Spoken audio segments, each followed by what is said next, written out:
नमस्कार। इस दिल से के एपिसोड में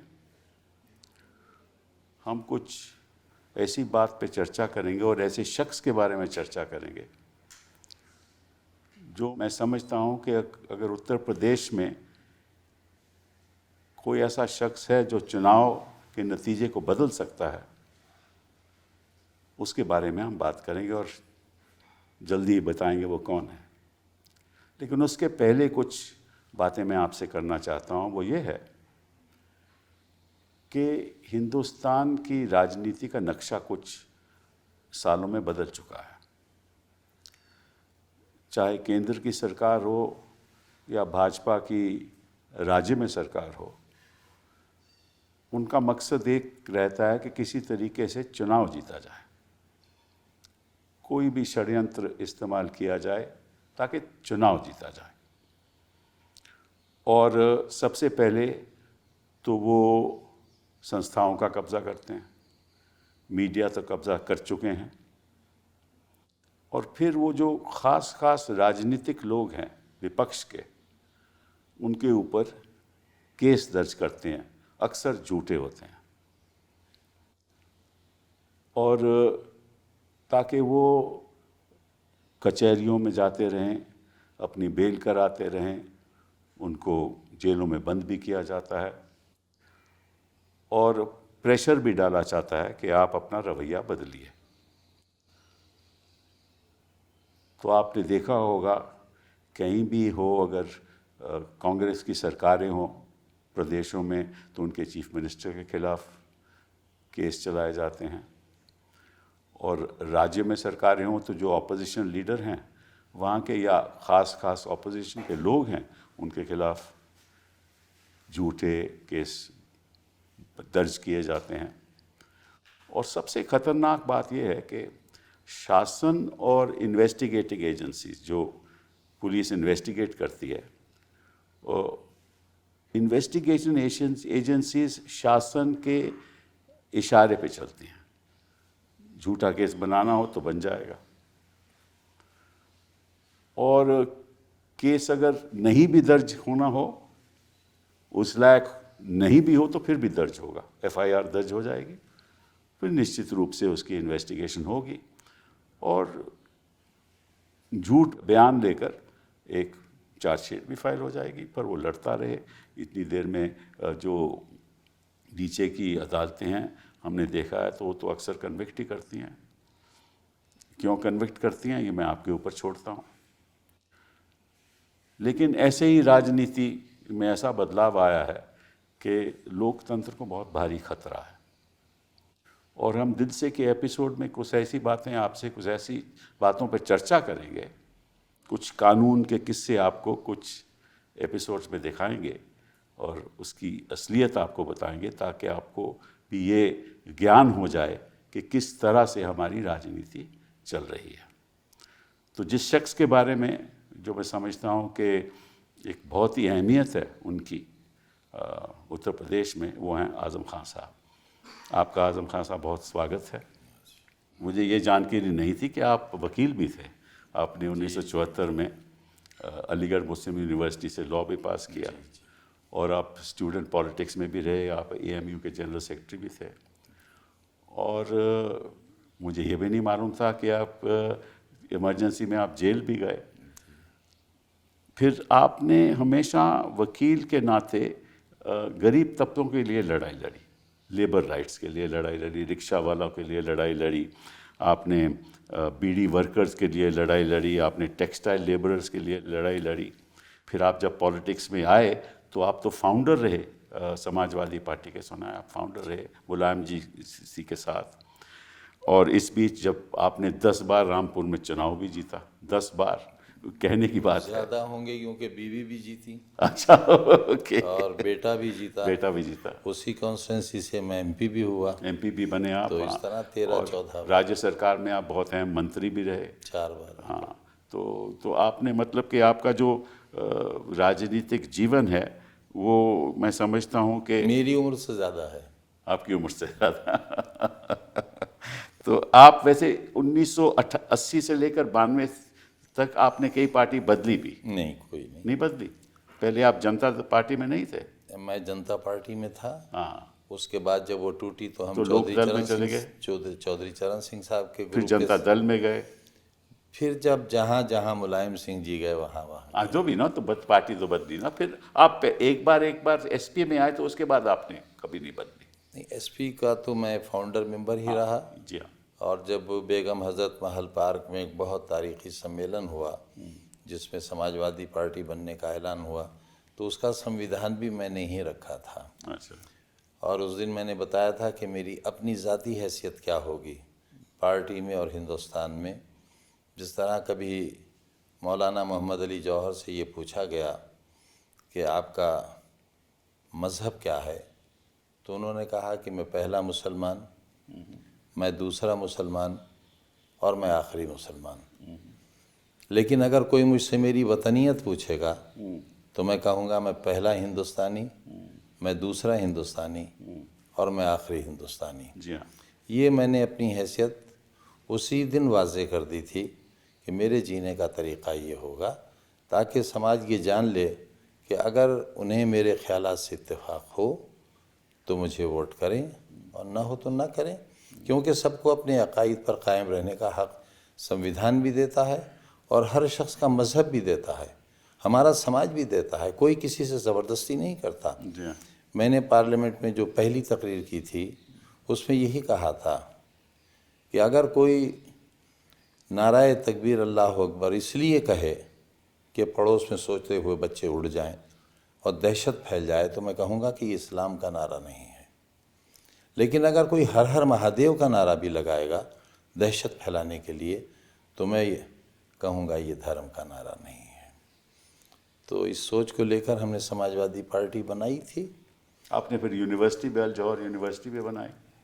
सब वो तो दरअसल ऐसा हुआ कि मैं, जैसे आपने शुरू में फरमाया कि मैं लेबर मूवमेंट में भी रहा, और जब पहली सरकार बनी तो मैं लेबर मिनिस्टर भी रहा और मैं बीड़ी वालों के साथ बैठता था। दरअसल हमारी लड़ाई फ्यूडलिज्म के ख़िलाफ़ थी। जी हाँ। और मज़दूर थे हमारे यहाँ, या तो बीड़ी बनाते थे या रिक्शा की इंडस्ट्री थी, यानी रिक्शा चलाने वाले इतने ज़्यादा थे। जी हाँ। जी हाँ। मुझे याद है कि एक मौके पर जब मैंने बीड़ी मज़दूरों की हड़ताल कराई तो 30 दिन से ज़्यादा हड़ताल चलने के बावजूद भी भूखमरी फैल गई, लेकिन मालिकों ने उजरत नहीं बढ़ाई। मैंने जब उनसे रिक्वेस्ट करी कि एक पैसा, उस ज़माने में एक पैनी होती जी थी, हाँ, होती थी। एक पैनी बढ़ा दीजिए, तो मालिक ने कहा कि हम बढ़ा तो देते, लेकिन इस पैनी बढ़ाने से मज़दूर की हिम्मत बढ़ जाएगी। इत्तेफाक ये हुआ कि जब अगला इलेक्शन हुआ, सरकार बनी और मैंने उन्हीं मालिकों से 45 रुपया बढ़वाए थे अरे वाह। मज़दूरी के। और इनकलाब ये था कि जहाँ बीड़ी की ब्रांचेस होती थी, जहाँ बीड़ी बनती थी, वहाँ तंबाकू, पत्ता, गंदगी सब कुछ होता था। वो झाल कहलाता था जिस पर वो बैठते थे, और मैं वहीं बैठकर उनके साथ चाय पीता था। वहीं से मैंने लड़ाई शुरू की थी। तो वो जब एमपी साहब वोट मांगने आते थे तो उसे झाड़ते थे कि गंदगी झड़ जाए, लेकिन वो इतनी धूल होती थी कि नवाब साहब को बहुत सी छींकें आती थी और उन्हें बैठना पड़ता था। और नहीं बैठते थे तो लोग कहते थे आपको वोट क्यों देंगे, आज़म भाई यहाँ बैठते हैं, आप क्यों नहीं बैठेंगे। और आखिरकार वो हारे भी, उन्हें हराया भी हमने ही। रिक्शा हमारी यहाँ इंडस्ट्री थी।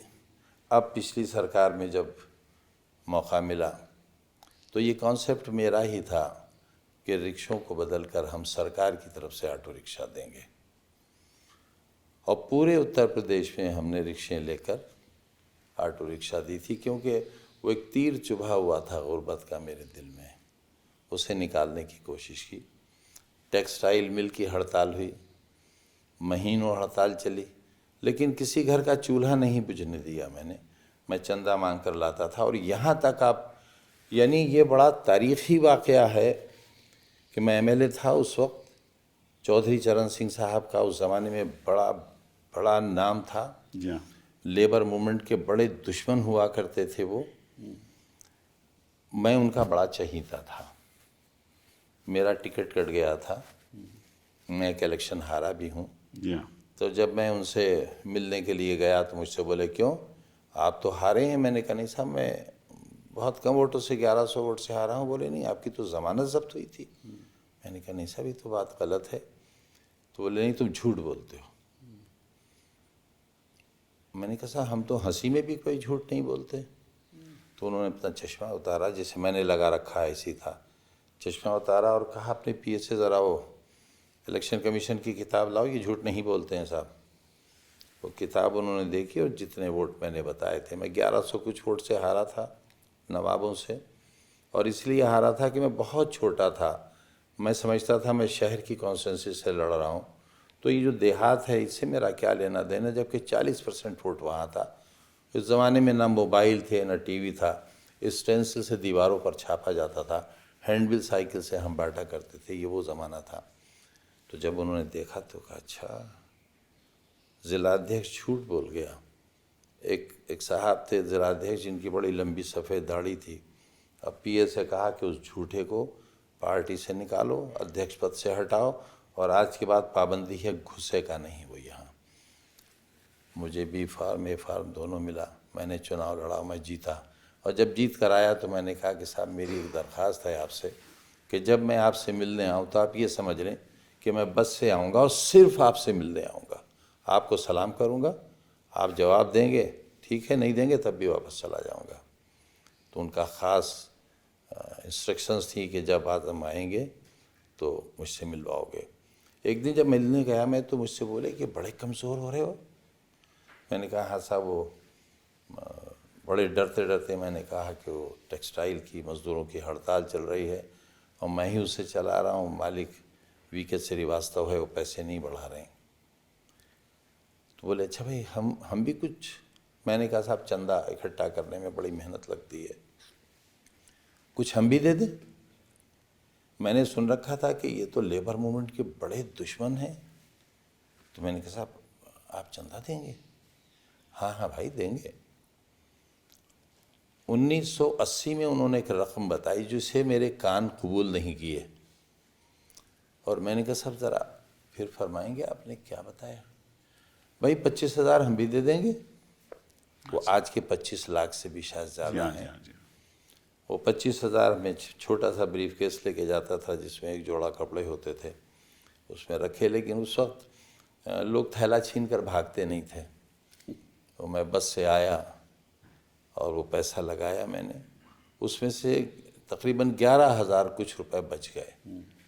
ये पैसा वो बड़े मुबारक हुए वो पैसे। हड़ताल तय हो गई और 45 रुपए की मांग थी हमारी, 47 रुपए दिए गए। लेकिन मालिक की ये शर्त थी कि इसका ऐलान आप नहीं करेंगे, नवाब साहब करेंगे। मैंने कहा मज़दूर को मिल जाए, नवाब साहब भी कर दें।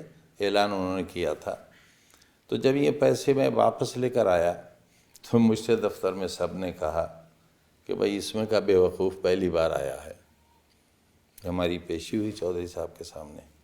वो फर्श लगा था, होता था, चादर बहुत गाँव तकिए, बहुत हसीन पर्सनालिटी थी उनकी, लंबी चूड़ीदार पाजामा, शेरवानी, सफ़ेद टोपी। बोले क्यों, कैसे आए? मैंने कहा साहब वो आपके पैसे बड़े मुबारक साबित हुए, हड़ताल का फ़ैसला हो गया, हमारे हक़ में हुआ और ये पैसे बचे हैं। भाई क्यों लाए? भाई तो हमने तुम्हें दिए थे। मैंने कहा नहीं साहब, आपने मुझे नहीं दिए थे, हड़ताल को दिए थे। तो बोले अच्छा भाई देखो, ये वापस तो लेंगे नहीं। मधुलिमय जी का बाई इलेक्शन चल रहा था, तो बोले इनकी तरफ से डोनेशन में शामिल कर लें पैसा। तो इस तरह गरीबों से जुड़ा रहा और वो एहसास आज भी मेरे अंदर जिंदा है। लेकिन आपने स्टूडेंट पॉलिटिक्स भी की और अब इमरजेंसी में सुना है कि आप जेल भी गए। जी, मैं तो पौने उसके 2 बारे में साल बताएंगे रहा। कुछ? पौने 2 साल रहा। दरअसल एक बहुत बड़े आदमी थे, वो एग्जीक्यूटिव काउंसिल के मेंबर हुए थे, यूनुस खान साहब, मोहम्मद यूनुस खान हाँ साहब। हाँ, वो जानते हैं, सब लोग जानते हैं। अब वो अफ़गानिस्तानी पठान थे। मेरे नाम में पता नहीं बड़ों ने खां क्यों लगा दिया था, ये तो मुझे नहीं मालूम। लेकिन हाँ, उनका मालूम है कि वो वाकई नस्ली पठान थे। उस साल कुछ ऐसा हुआ कि मैं भी मेंबर था, यूनियन का सेक्रेटरी होने के नाते, एग्जीक्यूटिव काउंसिल का, एकेडमिक काउंसिल का मैं भी मेंबर था। AM खुसरो वाइस चांसलर हुआ करते थे। मीटिंग हो रही थी और उस साल मुसलमान बच्चे बहुत बड़ी तादाद में बड़ी अच्छी परसेंटेज लेकर आए थे। वो एक इत्तेफाकी साल था। मैं चाहता था कि यूनिवर्सिटी के इख्तियार में था सेक्शंस बढ़ा दिए जाएं। यूनुस खान ने उसकी मुखालिफत की। स्टूडेंट्स ने पूरा कैंपस घेर रखा था, हज़ारों स्टूडेंट थे। डर ये था क्लैश ना हो जाए। तो मैंने वीसी से कहा कि इस मसले को हल कर लीजिए, आपको सिर्फ एक मीटिंग बुलाना है और मसला हल हो जाएगा। आप फर्स्ट क्लास जिन की आई है उनको दाखिला दे दीजिए, आप कोई सिफारिश मानिए मत। तो यूनुस खान ने कुछ हल की बात कही, तो जाहिर है हल की बात का भारी जवाब देना ज़रूरी था। वो नाराज़ हो गए। चंद रोज़ पहले ही हमने यूनियन में उनको इस्तकबालिया दिया था, लाइफ मेंबर बनाया था। तो सबसे पहले तो ज़ाहिर है पठान आदमी थे, उन्होंने लाइफ मेंबरशिप से इस्तीफ़ा दिया और मैंने एक्सेप्ट कर लिया। बस वो सरगंजा हुआ कि चील कौवों को हमारा सर मिल गया। उसी वक्त इमरजेंसी लग गई और यूनुस खान साहब ने हमें गिरफ़्तार कराया और गिरफ़्तारी भी बहुत शानदार हुई, बहुत शानदार गिरफ़्तारी हुई। कितने साल रहे आप जी? मैं साहब 2.25 साल तकरीबन रहा। पहले अलीगढ़ जेल में रहा, अच्छा। DIR में जब मेरी ज़मानत हो गई और उन्होंने मुझे गिरफ़्तारी के बाद एक ऐसी कोठरी में रखवाया जिसमें वो कोठरी मेरे नसीब का हिस्सा बनी हुई है, जिसमें सुंदर डाकू रहता था जिसे बाद में फांसी हुई थी। तो बड़ी तकलीफ़देह कोठरी थी, ज़मीन के अंदर थी और 24 घंटे में थोड़ी देर निकाला जाता था। पेशाब पखाना भी, एक कुंडली उसमें राख पड़ी होती थी। और ये मेरे 2 दाढ़ें नीचे और 2 दाढ़ें इधर की बिल्कुल नहीं है। मुझे आज भी खाना खाने में बहुत तकलीफ़ होती है। जो नाश्ते में हमें चने दिए जाते थे या मुझे, वो इतने सख्त होते थे कि चना नहीं टूटता था, दाढ़ टूट के निकल जाती थी। तो 20 दिन बाद मेरे लिख कर देने पर कि मैं अंधा हो जाऊंगा यहाँ के अंधेरे से, तब मुझे बैरिक में शिफ्ट किया गया। और ये भी एक अजीब बात है कि इल्ज़ाम क्या था आपके खिलाफ? सब देशद्रोह का था। तो उस समय क्या देश, आप तो स्टूडेंट थे, देश मैं द्रोही LLM फाइनल सेमेस्टर का स्टूडेंट था, क्या यूनियन का देशद्रोही सेक्रेटरी पड़ी था। अब ये तो यूनुस खान साहब बता सकेंगे या उस वक्त की सरकार बता सकेगी। बाद में फिर जब DIR में ज़मानत हो गई तो मीसा सर हुआ हम पर। और मीसा जब हुआ तो जाहिर है माँ तो माँ होती है। माँ जब मिलने के लिए आई तो एक बड़ा सा मिरर आया। एक रूम में पहले से उन्हें बैठा दिया गया, एक रूम में मैं था और मिरर में माँ को दिखा दिया गया और माँ को मुझे दिखा दिया गया।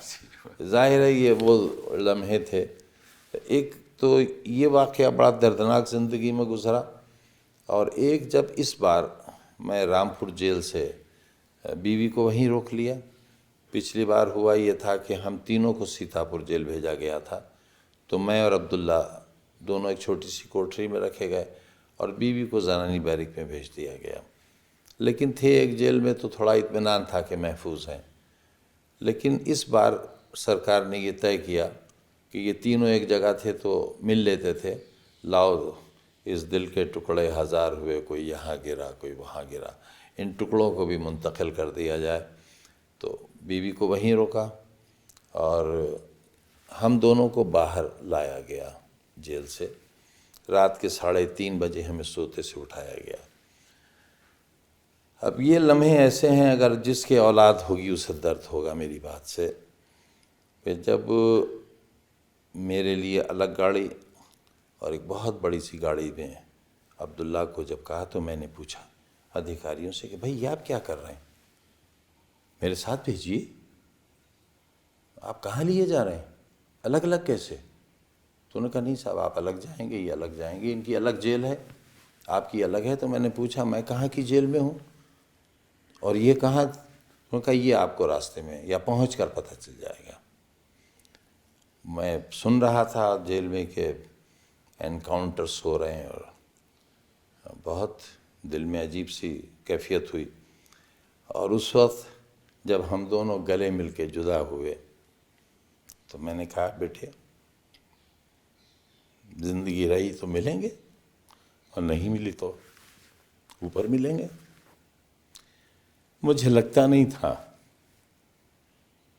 कि हम मिल पाएंगे। और लेकिन वो रात ये जब हुआ, और अगला दिन बहुत सख्त गुजरा था, जब तक ये मालूम नहीं हो गया कि वो जिंदा है। ये बताइए कि ये सब आपके खिलाफ जो होने लगा ये 2017 के बाद हुआ जी क्योंकि जब सरकार बदली और नई सरकार बनी उत्तर प्रदेश में, तो ये सब मुकदमे आपके खिलाफ किए गए। और मैं कुछ देख रहा था कि एक मुकदमा किया गया कि आपने जो अली जौहर यूनिवर्सिटी है उसने किसानों के ज़मीन पे कब्ज़ा कर रखा है। 4.25 बीघा ज़मीन, हाँ मुझे मालूम है, 4.25 4.25 बीघा ज़मीन और 27 दावेदार एक ही परिवार के। जी हाँ, जी हाँ। मैंने उन्हें बुलाया और मैंने उनसे कहा कि भाई आपकी जहाँ ज़मीन है आप ज़मीन पर कब्ज़ा ले लीजिए। तो उन्होंने कहा हमें तो मालूम नहीं। मैंने कहा भाई मुझे भी मालूम नहीं। ये तो रेवेन्यू ऑफिसर ने एफआईआर लगाई। जी, रेवेन्यू ऑफिसर ने एफआईआर लेकिन उस दर्ज पर की। क्रिमिनल धाराएं, हर चीज़ में, सिविल मैटर्स में, सब में क्रिमिनल धाराएं लगाई गई। मुर्गी चोरी करूंगा नहीं, वो मैं, तो बात की बात है, इसमें मैं आप कुछ उसमें मैं अर्ज़ करूँ आपसे कि जब मैंने उन्हें बुलाया फिर मैंने उनसे कहा कि भाई पैसा ले लो, जो रेट वालों ने लिया है वो ले लो, तुम्हें ज़मीन नहीं मिल रही, मुझे भी नहीं मिल रही, लेकिन मेरी जान बख्शी कर दो, पैसा ले लो। तो उन्होंने कहा अगर पैसा लेंगे तो डीएम मार डालेगा। पैसा भी नहीं लिया उन्होंने। नहीं, लेकिन जो इसमें खास बात जो ये है कि जो एफआईआर हुई वो तो एक हुई ना कि भाई इन लोगों की ज़मीन नहीं आपने नहीं नहीं ले सर, ली। 27 नहीं, वो लोग बाद में एक एफआईआर इसने लिखाई रेवेन्यू ऑफिसर ने, फिर उन हर किसान को बुलाया गया कि तुम अपनी सेपरेट जी एफआईआर जी जी लिखो। 27। तो उसके बारे में मैं आपको बताना चाहता हूँ, शायद आपको तो मालूम होना चाहिए, बड़ी इंटरेस्टिंग बात है, ये दर्शकों को बतानी ज़रूरी है कि ये एफआईआर ये वाकई है 2006 का जी और एफआईआर हुई 2019 में। जी जी कानून ये कहता है कि अगर किसी को किसी चीज़ की शिकायत हो तो वो तुरंत एफआईआर करेगा। तो किसी की ऑब्वियसली कोई शिकायत नहीं थी। इस पर सुप्रीम कोर्ट के कई फैसले हैं। हम जानते हैं, मैं तो इसीलिए दर्शकों को कुछ बात बताना चाहता हूँ। तो ये एफआईआर 13 साल बाद हुई जी और उसमें इंटरेस्टिंग बात यह है कि कब हुई ये, 13 जुलाई 2019 में पहली हुई जी 4:56 पे, फिर 13 जुलाई 5:47 पे, फिर 14 जुलाई 1:21 पे, फिर 15 जुलाई 11:14 पे, फिर 16 जुलाई को 1 2 3 4 5 6 7 8 एफआईआर हुई और उसका टाइम है 22:22, दैट मीन्स 10:22, फिर 10:34, फिर 10:44, फिर 10:42, फिर 11:02, फिर 11:11, फिर 11:18। मतलब कि 13 साल के बाद इन किसानों को उसी टाइम ख्याल आया कि हमें 8 एफआईआर उसी दिन उसी जगह करनी है। क्या ये अमलन संभव है ये संभव हो कि ही नहीं सकता। मिनटों के अंदर एफआईआर लिखी जाएं? इसका मतलब कि इन लोगों ने, इसीलिए मैं ये सवाल आपसे पूछ रहा और था। एक चीज़ और शायद आपकी इत्तला में हो कि एक ही क्राइम नंबर, हाँ, एक ही क्राइम नंबर, एक थाना अलग, दूसरा थाना 7 किलोमीटर दूर, बिल्कुल और फासला सिर्फ 2 मिनट का। बिल्कुल, और हाँ बिल्कुल 2 मिनट का फैसला। तो ये तो आप फर्जी काम है। अब ये फर्जी एफआईआर भी आपके खिलाफ केस चल रहा है। सारे मुकदमे फर्जी हैं, एक भी अगर तो सच्चा होगा। दुश्मनी क्यों आपके खिलाफ? सब कुछ तो मेरे अंदर होगा, इतने साल रहा। लेकिन एक बात है, जी हाँ, इन सारे मुकदमों के बावजूद कमीशन खोरी का, रिश्वत का, बेईमानी का एक भी दाग नहीं है इस दामन पर, एक भी मुकदमा नहीं है। हाँ, मैं मुर्गी ज़रूर चोरी कराई, मैंने वो भी खुद नहीं की। अगर खुद करता तो मुर्गी तो मिल जाती, वो भी मैंने चोरी कराई। नहीं, उसमें तो सब मुकदमों में 120, दैट इज कंस्पिरेसी आपके खिलाफ लगा है। 21 साल की सज़ा, 21 साल की सजा। 36 लाख रुपए जुर्माना, जी हाँ, सिर्फ एक मुकदमे में। जी हाँ। मुझे तो कुदरत से कई लाख साल की उम्र मांग के लाना पड़ेगी। अजीब व गरीब आपके खिलाफ हो रहा है, ये क्यों हो रहा है, कैसे हो रहा है, किस लिए हो रहा है? सब हमारे साथ तो बहुत से चीफ मिनिस्टर्स रहे। मैं इतने लंबे अरसे विधानसभा में रहा, मैं आज भी सीनियर मोस्ट वहाँ का रहा हुआ एमएलए हूँ, लेकिन सभी इस कदर अच्छे वास्ते ताल्लुकात रखते थे। हाउस के अंदर बड़ी सख्त बयानी होती थी और मेरा तो आलम ये था, अल्हम्दुलिल्लाह आज भी है, कि जब मैं बोलता था तो सुई की आवाज़ भी सुनाई देती थी। अपोजिशन के लोग भी मेरी तकरीर सुनते थे कि मैं क्या कह रहा हूँ। बाहर निकलकर मुझसे चीफ मिनिस्टर्स कहते थे, भाई नाराज़ तो नहीं हो। ये रिश्ते होते थे हमारे। 1980 का दंगा हुआ या मुरादाबाद में, Vishwanath Pratap Singh chief minister, opening speech मेरी, और क्या आलम था। हिंदुस्तान टाइम्स ने लिखा था उस दिन, हेडलाइन थी, a heart rending speech in Uttar Pradesh Vidhan Sabha. मुझसे, मैं जब तकरीर करके बैठा तो विश्वनाथ प्रताप सिंह जी खड़े हुए और बोले, आपने जो कुछ कहा है बिल्कुल सही है, ये आप रिकॉर्ड से चेक कर सकते हैं। या मैं मुजरिम हूँ, मेरी सज़ा तजवीज़ कीजिए। मैं एकदम खड़ा हुआ और मैंने कहा कि आपकी सज़ा ये है, और बल्कि शुरू मैंने यूँ किया कि ये आपकी शराफत और जमहूरियत की जीत है कि एक मुख्यमंत्री अपने जुर्म का इकरार कर रहे हैं और अपनी सज़ा पूछना चाहते हैं। तो सिर्फ आपकी सज़ा ये है कि आप अभी अपने इस्तीफ़े का ऐलान कर दीजिए। तो पूरा हाउस रूलिंग पंजों पर खड़ा हो गया, हाउस एडजॉर्न हो गया, मैं बाहर आ गया। लेकिन बाहर निकलते ही हाथ मिलाया, या जो करवाहट जो आज बनी कुछ हुई नहीं, है, कुछ तसव्वुर नहीं। बल्कि हम तो अपनी जेबों में पर्चे रखते थे, किसी के ट्रांसफ़र का, किसी की बीमारी का। हाउस में लड़ाई, और बाहर जैसे चीफ मिनिस्टर निकले, उन्होंने हाथ बढ़ाया, हमने हाथ में 2 पर्चियाँ दे दी, वो उसी वक्त काम हो जाता था। तो लड़ाई का तो हमें फ़ायदा होता था, क्योंकि उस वक्त नफ़रतें नहीं थी, हिकारत नहीं थी, एक दूसरे को जलील नहीं करते थे, बर्बाद नहीं करते थे। आज एक और किस्सा है आपके बारे में। एक आरोप लगा है और उसका भी वाक़या 2016 का है, और एफआईआर हुई 2019 में, जिसमें कहा गया कुछ लोगों ने कि आपके लोगों ने, आप नहीं, आपके लोगों ने आके उनके घर ढा दिया। ठीक है, जी साहब, घर मगर ध्वस्त कर दिया। 4 नवंबर 2016 को, 16 को। उससे पहले ज़मीनों पर सरकार ने कब्ज़े लिए। मेरा गुनाह यह है कि मैं वज़ीर था, जी हाँ। सरकार ने कब्ज़ा लिया, कब्ज़ा लेने में भी कुछ वक्त लगा होगा। उस पर मल्टी स्टोरी बहुत बड़ी इमारत बनी गरीबों के लिए, आसरा कॉलेज। आसरा योजना। यस। वो आसरा नाम भी मेरा ही रखा हुआ था। अच्छा। 1.5 साल तो लगा होगा। जी हाँ। फिर उसका अलॉटमेंट हुआ, जी हाँ। 4 तारीख को अलॉटमेंट हो गया, लोगों ने कब्ज़े भी ले लिए, जी हाँ। और 6 तारीख को एफआईआर होती है कि साहब आज हमारे मकान तोड़कर उससे पायल, खंडवे और मुर्गी चुरा ली गई। लेकिन जब अदालत में वो डब्बे खोले गए, चोरी एफआईआर में है कि सोने की पायल, चांदी की पायल, सोने की चूड़ियाँ, सोने के बुंदे, लेकिन जब डब्बे खोले गए तो एक डब्बे में एक सामान निकला, फिर एक के बजाय 2 डब्बे आए अगली तारीख पर, 2 में सामान निकला, फिर 2 का घटकर 1 हो गया, और सामान वो निकला जो ये सड़कों पर बिकता है, वो मसूई वाला। उसमें किसी में सोने और चांदी का कोई आइटम नहीं। लेकिन प्रोसिक्यूशन में सुना है उन्होंने वहाँ जो मैप रखा वो किसी और जगह का मैप था कि यहाँ घर दूसरी बना, जगह का वहाँ दूसरी लगा दिया, और हाई कोर्ट ने उस पर बहुत बुरा माना। जी हाँ। जी हाँ। बहुत बुरा माना। तो ये जो केस हैं लगभग 94 केस, इनमें सबके नहीं तो आप साहब, 114। नहीं, वो तो पुराने कुछ हैं ना, जो ख़त्म भी हो गए, विड्रॉ भी हो गए, वो भी उन्होंने बीच में लगा दिए हैं। लेकिन अभी जो केस लाइव हैं, रीओपन करें ना फिर वो। हाँ हो सकता है, लेकिन 94 केसेस हैं, उसमें से आपको सभी में बेल रखी है, सब फिलहाल तो सब में बेल है। वो तो आप ही तो देखा है। नहीं वो तो ठीक है, लेकिन उसमें आप क्या करते हैं कि जब बेल हो जाती है तो एक और सेक्शन वो आईपीसी का लगा देते 3 धाराएं बढ़ा दी बढ़ा ताकि मैं देते हैं। रोक लिया जाऊं। मैंने तो बंधा हुआ सामान खोल लिया था, फिर रहना है। तो इसके पीछे आपके कोई तो आप में ख्याल आता होगा कि इसके पीछे क्यों हो रहा है ये सब। देखिए, पहले हम एक दूसरे की सियासी मुखालिफत करते थे, जी हाँ। जनता में अपनी बात कहते थे, जनता वोट देती थी। अब ऐसा नहीं है।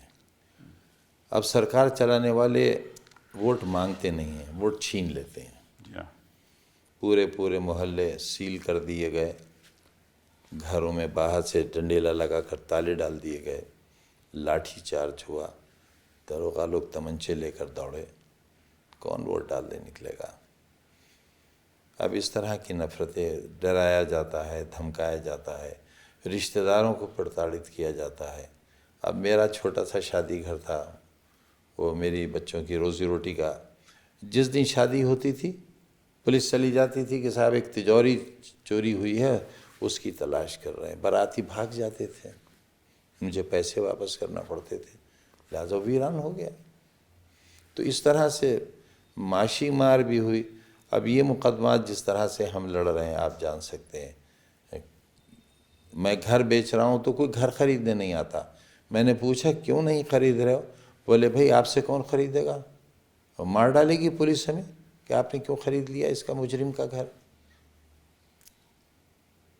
एक केस जौहर यूनिवर्सिटी पे भी था कि भैया कोई म्यूनिसिपल कॉरपोरेशन के कोई मशीनें थी, वो क्या केस था, ज़रा बताइए। सब वो ये कहा गया कि एक मशीन बरामद हुई। कौन सी मशीन, किस किस्म की? ये जो धूल साफ़ करती है, अच्छा, छोटी मशीन थी।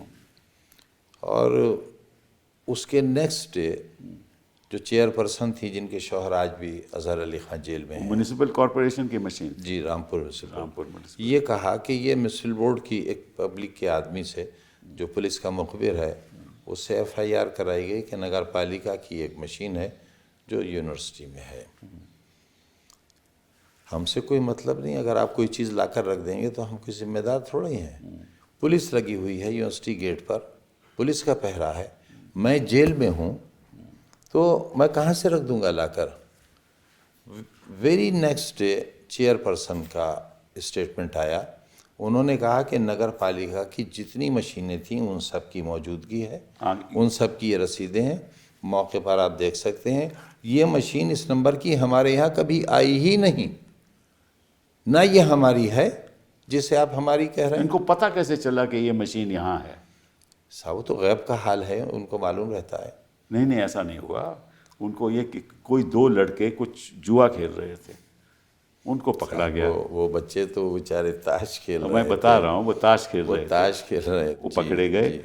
उनको जब गिरफ्तार किया गया तो उन्होंने ये बात बताई कि इस जगह पे ये ज़मीन, इस ज़मीन पे ये मशीन है ना। उन्होंने कहा, वो तो पुलिस जो चाहे लिख मैं ये कह रहा हूँ ना। और फिर उन्होंने कहा कि यहाँ कब्र खोदी गई और ये मशीन कब्र में अच्छा आप ये डाल दी गई, और उसकी काट दिया गया मशीन को। अब कौन बैठेगा मशीन काटने? जब अपना दामन फैलाया तो सोने चांदी से भर गया, नोटों से भर गया। मैंने उससे अपने लिए सोने चांदी के कंगन नहीं खरीदे।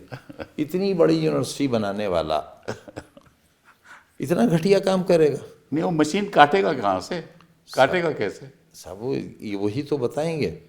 तो बर्डन ऑफ प्रूफ तो उन पर है, लेकिन बताना मुझे पड़ रहा है। पर ऐसे केस में आपकी गिरफ्तारी हो रही है, आपको बेल नहीं मिल रही, अदालत बेल नहीं दे रही, अदालत सुनवाई नहीं करती, अब होगा क्या? आपको एक मज़ेदार मुकदमा और आपके पास आएगा।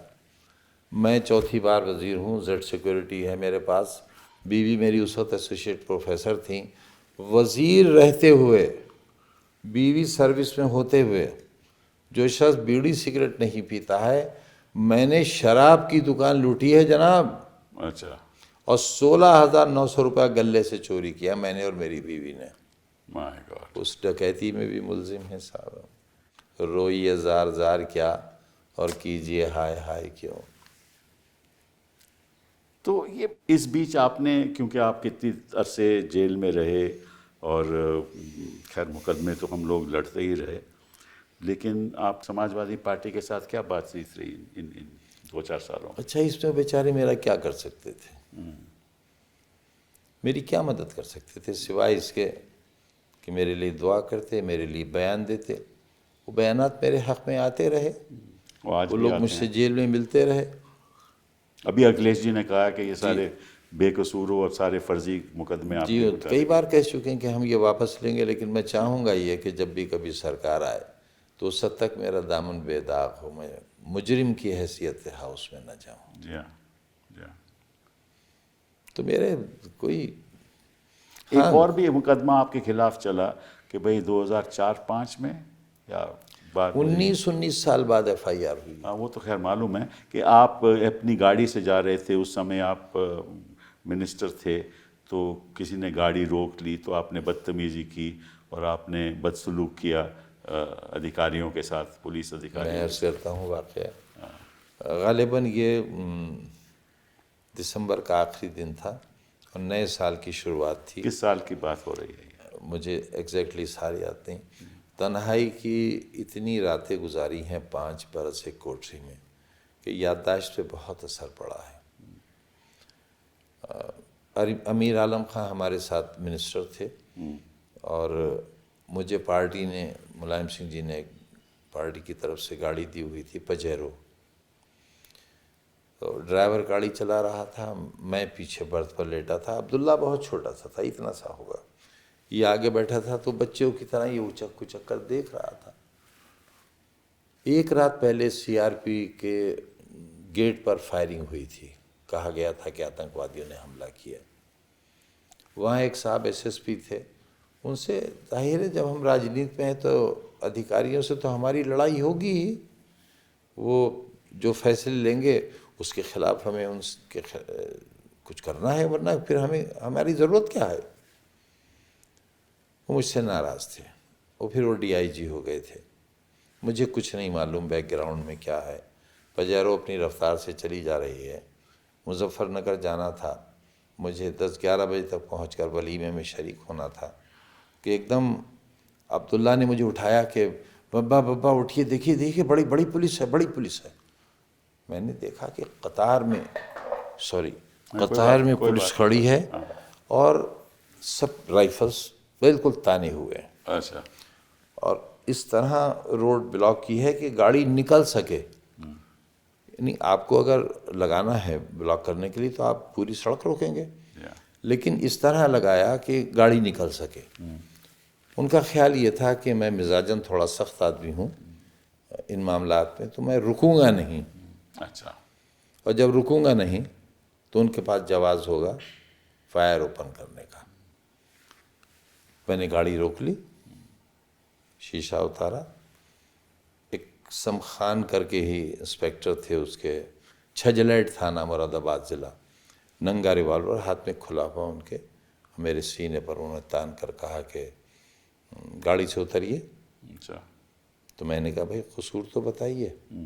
तो उन्होंने कहा रेडियोग्राम है ये, और ये रेडियोग्राम ये था कि काले रंग की डार्क ग्रीन कलर की गाड़ी थी कि काले रंग की गाड़ी आ रही है रामपुर की तरफ से, जिसमें आतंकवादी भी हो सकते हैं।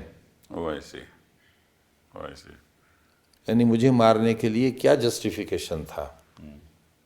लिहाजा मैं उतरा और मैंने ड्राइवर से कहा कि बच्चे को लेकर खेतों में दूर चले जाओ ताकि अगर फायरिंग हो तो बच्चा बच जाए। और मैं सड़क के पास फुटपाथ थी, फुटपाथ के पीछे जो ज़मीन थी वहाँ मैं पालथी मारकर बैठ गया। मैंने कहा नहीं, मैं अंदर नहीं जाऊँगा। ज़ोहर की नमाज से लोग बाहर निकल रहे थे। उन्होंने जिसने भी देखा, अरे आज़म भाई अस्सलाम वालेकुम, आप कैसे? मैंने कहा भाई रोक लिया है। वो लोग जमा होने लगे और काफ़ी लोग हो गए। सारे एमएलएज मुरादाबाद के आ गए, फिर डीएमएसपी दोनों आए। अच्छा।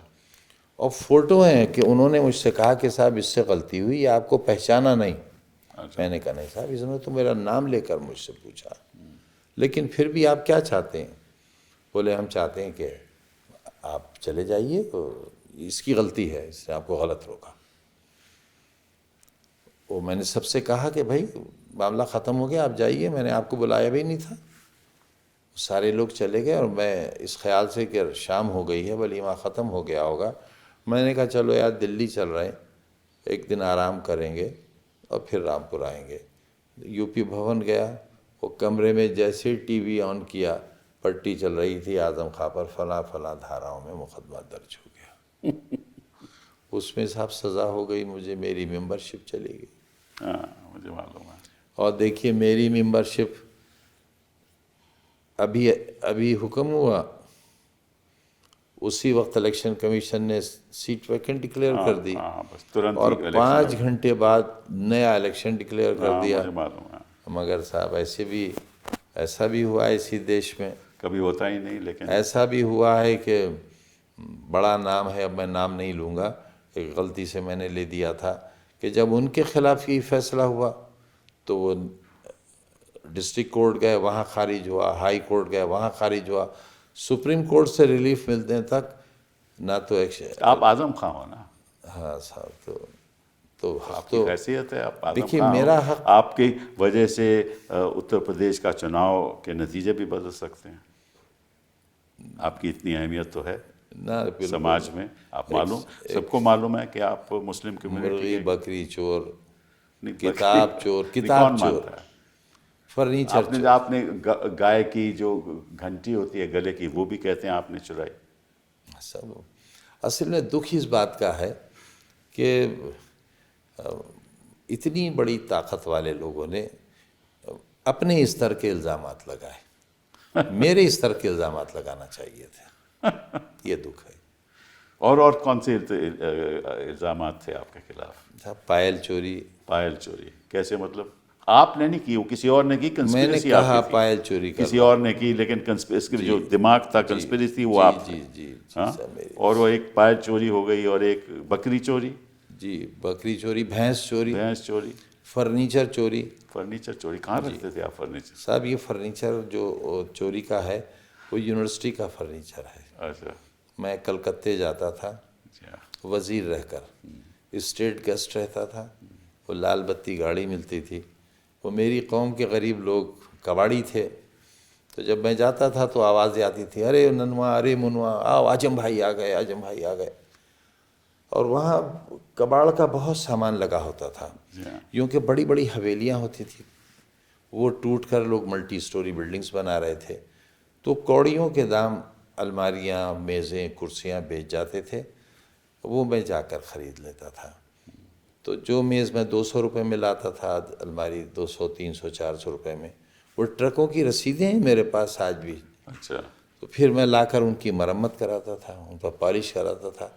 आप आकर देखिए, कलकत्ता में बहुत बड़े बड़े शोरूम्स हैं जो उन सामान को ख़रीद कर जिस तरह मैं तैयार कराता हूँ उस तरह तैयार कराते थे, और जो अलमारी मैं 200 रुपये की ख़रीद कर लाता था उसकी कीमत उस शोरूम में, क्योंकि वो टीक वुड की अलमारी होती थी, बेहतरीन कार्विंग, वो 2 लाख, 3 लाख, 5 लाख, 10 लाख, 20 लाख ऐसी मेज़ें हैं मेरे पास जिनकी कार्विंग देखकर आपको हैरत हो जाएगी कि ये हमने देखा ही नहीं था कहीं।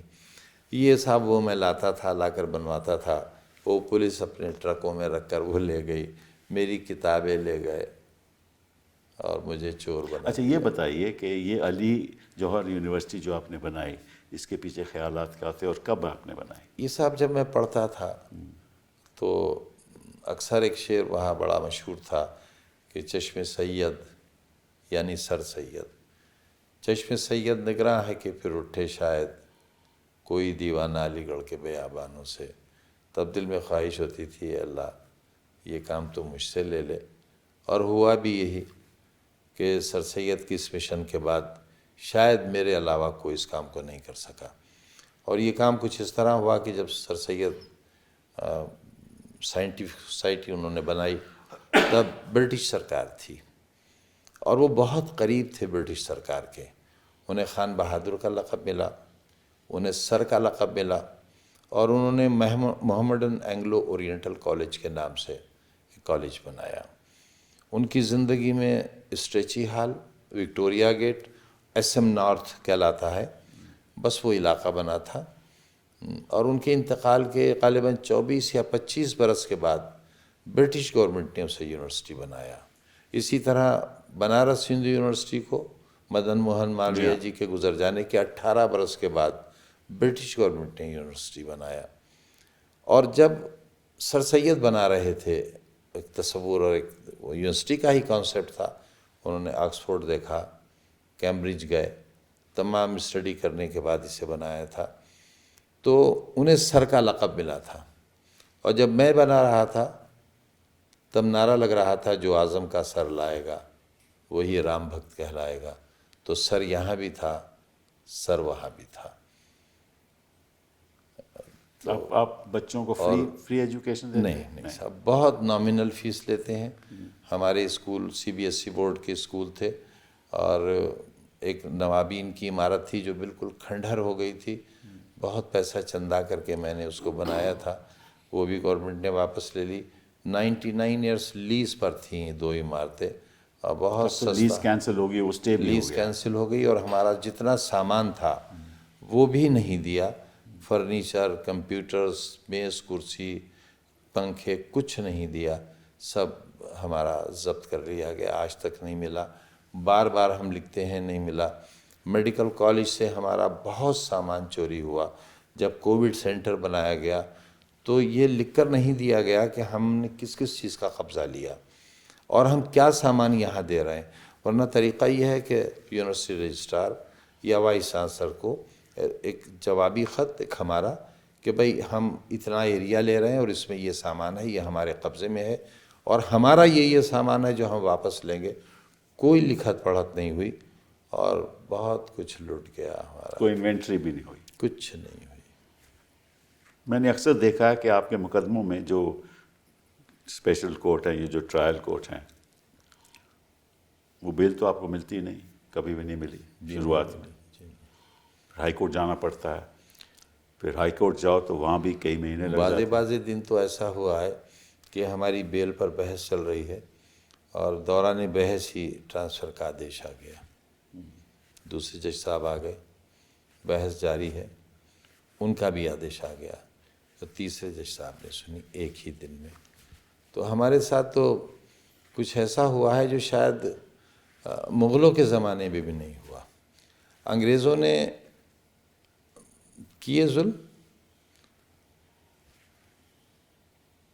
शायद उससे कुछ मिलते जुलते या उससे बढ़कर हमने भी किए, लेकिन क़ैद में उन्होंने इतनी तकलीफ़ें नहीं दी होंगी जितनी तकलीफ़ें हमें दी, और नाजियों की जेल में भी शायद वो अब मुझे समझ नहीं आया कि आपको देखिए, चलिए ये जो इल्ज़ामात आपके ऊपर लगे हुए हैं, ये कोई रिश्वत का नहीं है, कुछ को मर्डर नहीं है, इसमें 120B है, इसमें कोई आपने मैंने कोई आज ऐसा तक कोई जानवर हलाल नहीं किया, बकरा भी हलाल नहीं किया, मुझसे होता ही नहीं, मुर्ग हलाल नहीं किया, खा तो लेता हूँ। तो कहने का मतलब यह है कि अगर यही स्थिति है तो आपको किस किस्म की जेल में रखा गया? साहब मुझे जेल में तो रखा ही नहीं, मुझे तो फांसी घर में रखा था। अच्छा, जहाँ फांसी दी जाती थी अंग्रेज़ों के ज़माने में। ये ख़ास मोहब्बत आपसे साथ क्योंकि ऐसी जगह आपको रखे, कोई बात तो होगी ना? आप क्योंकि एक बड़े मुस्लिम लीडर हैं, इसलिए आपको ख़त्म मेरे करना दामन पर कोई दाग नहीं है, यही मेरा गुनाह है। मैंने इस पैसे से यूनिवर्सिटी क्यों बनाई, स्कूल क्यों बनाए? इस पैसे से मैंने अमेरिका में, लंदन में, ऑस्ट्रेलिया में जायदाद क्यों नहीं ली, महल क्यों नहीं बनाए, मैं वहाँ क्यों नहीं चला गया? मैं पंक्चर जोड़ने वाले और बीड़ी बनाने वालों को, रिक्शा चलाने वालों को, उनके बच्चों के हाथों में कलम देकर साइंटिस्ट और डॉक्टर इंजीनियर बनाना चाहता हूँ। इससे बड़ा गुनाह मेरा और क्या हो सकता है?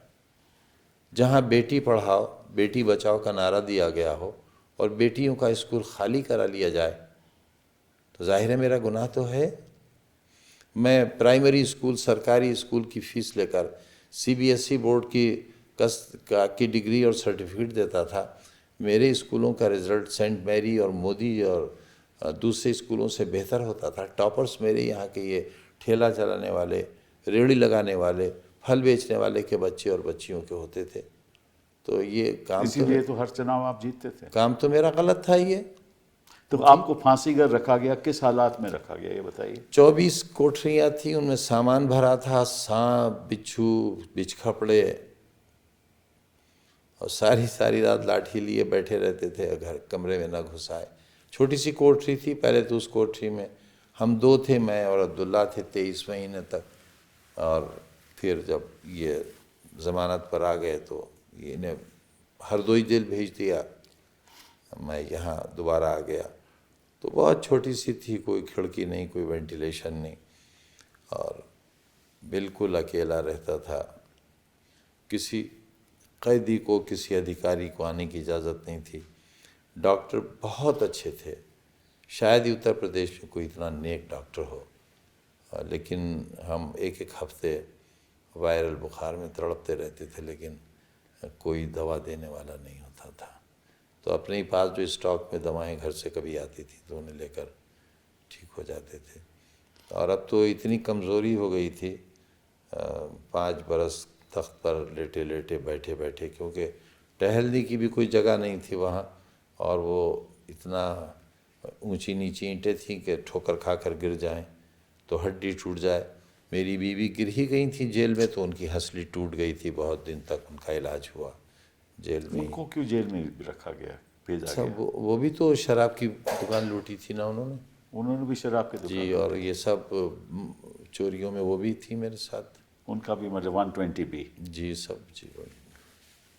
मतलब कि एक परिवार के ऊपर एक ऐसा हमला किया। मरी माँ पर मुकदमे हैं, कहाँ से लाऊं उन्हें? बड़ी बहन पर, जो मेरी माँ से के बराबर होंगी, कई किताबों की राइटर हैं, प्रिंसिपल हेडमिस्ट्रेस से रिटायर हुई, उनको तो उनके घर के दरवाजे, शरीफ लोगों में आज भी दरवाजे खुले रहते हैं, तो पुलिस घुसी और उन्हें घसीट कर जीप में डालकर ले गई। पूरा मोहल्ला फिर थाने गया और उन्हें छुड़ा कर लाया। मेरे बड़े भाई जो सुपरिटेंडिंग इंजीनियर से रिटायर हुए, उन पर भी मुकदमा कायम हुआ, उनके बेटे पर हुआ, मेरे दोस्तों पर, साथियों पर, मेरे हमदर्दों पर हुए। और आज भी मेरा साथी, जो जिस चेयरपर्सन के ज़माने में ये मशीन का वाक़या हुआ, उनके शौहर भी चेयरमैन रहे थे, वो आज भी जेल में हैं, अभी तक ज़मानत नहीं हुई उनकी। एक और भी मुकदमा है कि आपने वैक्यूअल लैंड का कब्जा कर लिया। सर, मैं क्यों कर लूँगा, मैं क्यों कर लूँगा? दूसरे, मैं तो ऐसी हैसियत में था कि अगर मैं जायज़ तौर पर करना चाहता तो जायज़ ही करता, और जो भी किया होगा जायज़ किया होगा, मैं क्यों करूँगा? और वो सारी ज़मीन वहाँ मौजूद है। हाँ, मुझे मालूम। पूरी ज़मीन मौजूद है, बस ख़ता इतनी है कि उस ज़मीन के पीछे हमारी ज़मीन है। अगर मुझे मालूम होता कि ये ज़मीन का विवाद होगा तो शायद मैं वहाँ यूनिवर्सिटी बनाता ही नहीं। और ये गलती भी इसलिए हुई कि एक डीएम थे हमारे यहाँ, मेरी कबीले के थे, मेरी मज़हब के थे, उनकी जान ख़तरे में थी, तब मैं उन्हें डीएम बना कर ले गया था। वो बहुत विवादित थे, उन्होंने बहुत ज़्यादतियाँ की थी अपने डीएम रहते हुए प्रतापगढ़ में। उन्हें ले गया था मैं, उन्होंने सजेस्ट की थी ये ज़मीन कि यहाँ ले लीजिए, ये बाकी कस्टोडियन लैंड है, ये आपको अलाट हो जाएगी, मैं बहैसियत डीएम आपकी सिफारिश करूँगा। उन्होंने सिफारिश की, और मैं इत्तेफाक से उस वक्त जब उसका आदेश मिल रहा था ज़मीन के अलॉटमेंट का, तो बम्बई के कस्टोडियन ऑफिस में मैं बैठा हुआ था। वो अधिकारी भी सिंह साहब थे। वो ऑर्डर टाइप हो रहा था, उस वक्त की कंप्यूटराइज मशीनें नहीं थी, तो सिंपल टाइप राइटर से ऑर्डर टाइप हो रहा था। उसी वक्त एक फैक्स आया उन्हीं डीएम साहब का, और कुदरत बेहतर जाने क्या करिश्मा हुआ कि उनका एक रेडियोग्राम आया मेरे बारे में कि ये तो बहुत ताकतवर आदमी है, राजनीति में इनका बड़ा दबदबा है, और ये ज़मीन खाली नहीं करेंगे अगर इनको दे दी गई। चुनाचे उन्होंने कहा अधिकारी ने कि भाई, अगर आदेश आने के बाद ये आया होता तो शायद मैं इसे न मानता, लेकिन अब मेरा ज़मीर इजाज़त नहीं देता। और हम वापस चले आए थे, तो हमारे पास तो ना वो ज़मीन थी, ना वो ज़मीन है हमारे पास, ना हमें ज़रूरत है उसकी। तो इसके पीछे ऑब्वियसली जो सोच है वो केवल राजनीति की है कि आप जैसे विपक्ष के नेता को किसी तरीके से ख़त्म करना, उसके राजनीतिक जो फ्यूचर है उसको ख़त्म करना। कैसे? और अपने बेटे के फ्यूचर आप मेरे साथ चलिए, हाईवे पर चलिए, मैं कल का ही बता रहा हूँ, मैं तो इलाज के लिए आता हूँ बार बार दिल्ली। कल मैं गाड़ी बदलने के लिए गाड़ी से उतरा तो दोनों तरफ गाड़ियाँ रुक गई, और अपनी गाड़ियों से उतर कर लोग आ गए, कोई हाथ मिलाने, कोई नमस्ते करने, कोई हाथ मिलाने, कोई सेल्फी लेने। आने वाले वर्षों में भी लोग आपका हाथ मिलाएंगे, इस हैसियत को तो सेल्फी लेंगे, आपको ये ख़त्म नहीं कर सकते। आप हिम्मत रखिए, और ये बात जनता तक पहुंचनी चाहिए कि किस तरीके से हमारी कानून की अवस्था है, किस तरीके से जो एक ही रक्षक है वो है अदालत।